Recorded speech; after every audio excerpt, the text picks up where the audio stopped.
Бараа материал шинээр бүртгэхдээ бараа материалын жагсаалтыг ашиглана.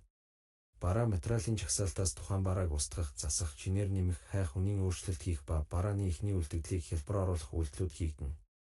Бараа шинээр бүртгэхдээ зүүн дээр болонд байрлах бараа шин дарж, тухайн барааны нэр, баркод, ангилал хэмжих нэгж, савлалт бичнэ. Ангилал хэмжих нэгжийг савлах мэдээлэлээр оруулсан бол шууд сонгогдно. Нярвт харгалзах данс тохируулсан бол нярваа сонгоход бусад дансууд сонгогдно. Нярвт харгалзах данс тохируулаагүй бол холбогдох дансуудыг нэг бүрчлэн сонгоно. Зарах үн бичнэ. Эхний үлдэгдэл нэгж үртгийг тэгээр бүртгэнэ. Тухайн бараатай холбоотой бусад мэдээллийг шаардлагатай бол бөглөж хадгална. Бараа материалын жагсаалтаас тухайн бараатай холбоотой тайлан мас хоёроо даран харах боломжтой.